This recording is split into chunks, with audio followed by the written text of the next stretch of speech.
Muy buenos días. Bienvenido a la siembra de la mañana. Te saluda tu amigo Alejandro. Hoy escucharemos el tema, el perdón.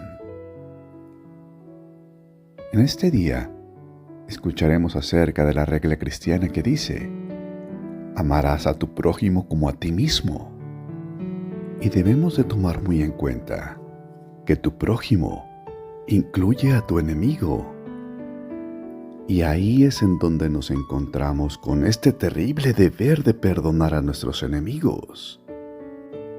Todo el mundo diría que el perdón es una hermosa idea, hasta que tiene algo que perdonar. Entonces, el mero hecho de mencionar que tienes que perdonar a tu enemigo significa recibir gritos de protesta.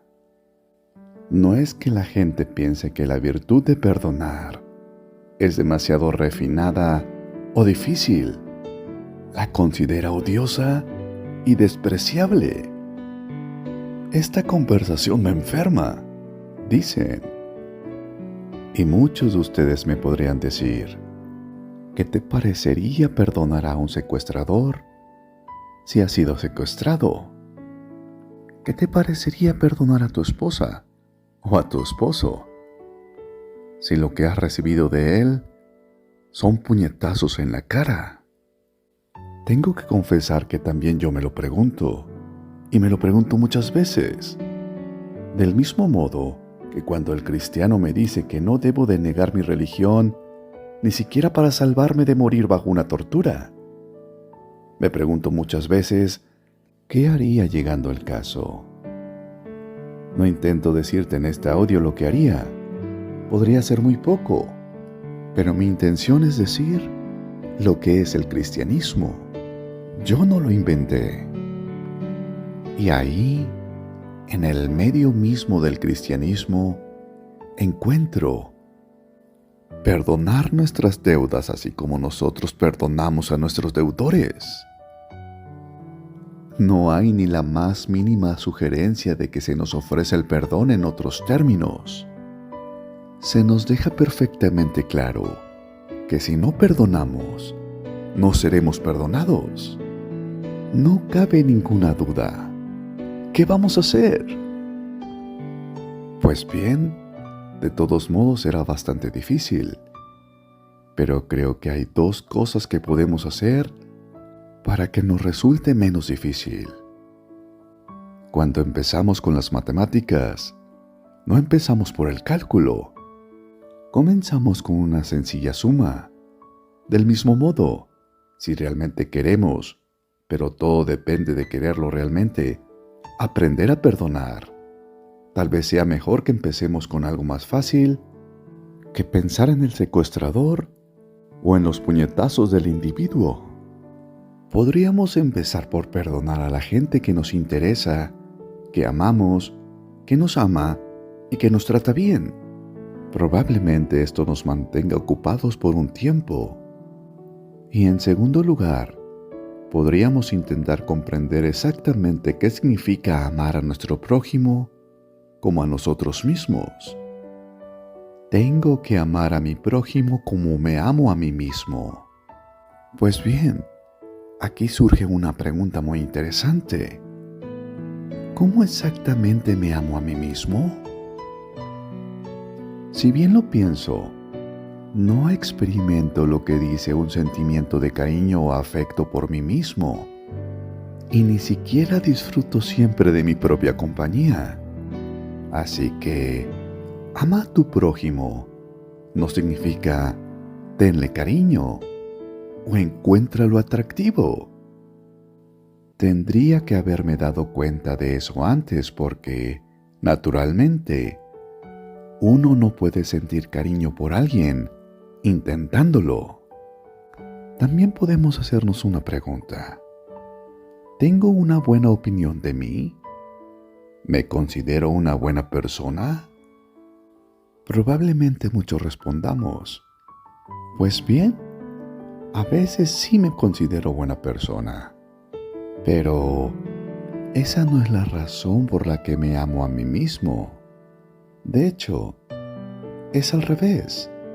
El amor que me tengo hace que me tenga por una buena persona. Pero tenerme por una buena persona no es la razón por la que me amo a mí mismo. De modo que amar a mis enemigos tampoco parece significar que los tenga por buenas personas. Y eso es un enorme alivio, ya que gran número de personas imagina que perdonar a nuestros enemigos significa hacer ver que no son tan mala gente después de todo, cuando resulta bastante evidente que sí lo son. Ahora vayamos un paso más allá. En mis momentos más conscientes y sinceros, no solo no me considero una buena persona, sino que sé que he sido una persona muy mala. Puedo considerar alguna de las cosas que he hecho con rechazo y horror.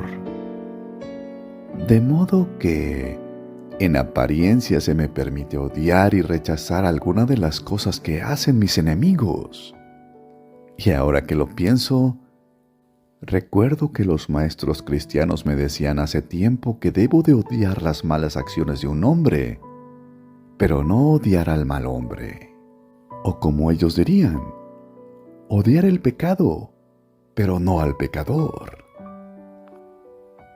Durante mucho tiempo pensé que esta era una distinción estúpida y mezquina. ¿Cómo se podía odiar lo que hacía un hombre y no odiar al hombre? Pero con el tiempo me di cuenta de que había un hombre con el que yo había puesto esto en práctica durante toda mi vida. Y ese hombre era yo mismo. Por mucho que me disguste mi cobardía, o mi egocentrismo, mi vanidad, o mi codicia, seguía queriéndome a mí mismo. Jamás había tenido la más ligera dificultad en ello. De hecho, la razón misma por la que odiaba esas cosas era que amaba al hombre. Justamente porque me amaba a mí mismo, lamentaba descubrir que era la clase de hombre que hacía esas cosas.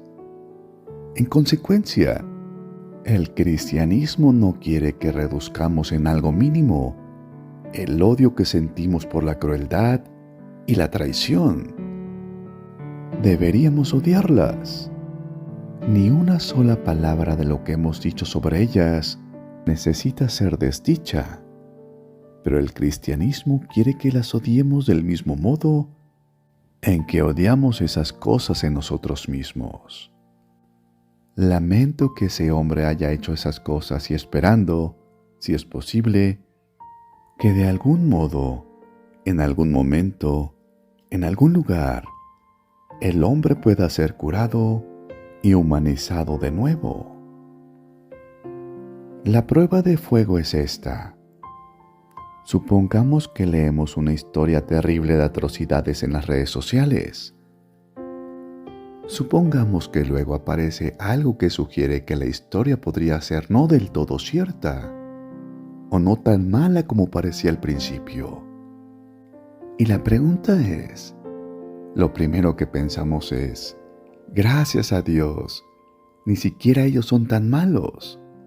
O experimentamos un sentimiento de desencanto, o incluso la determinación de aferrarnos a la primera historia por el mero placer de pensar que nuestros enemigos son tan malos como sea posible.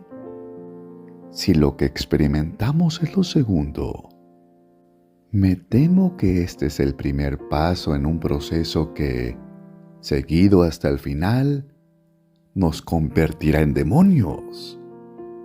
Porque esto indica que empezamos a desear que lo negro sea un poco más negro. Si le damos curso a ese deseo, más tarde desearemos ver lo gris como si fuera negro, y luego ver incluso lo blanco como si fuera negro. Finalmente, insistiremos en verlo en todo. Dios, nuestros amigos, y hasta nosotros mismos, igual de malo. Y no podremos dejarlo de hacerlo. Nos quedaremos fijos para siempre en un universo de puro odio. Muy bien, amigos, hasta aquí dejaremos el audio de hoy. Más adelante les compartiré la segunda parte del tema el perdón. Y habrá respuestas para preguntas como: ¿amar a nuestros enemigos significa no castigarlos? Pues bien, no te lo pierdas. Y recuerda, siempre habrá oportunidades de parecernos más a Cristo Jesús. Un fuerte abrazo.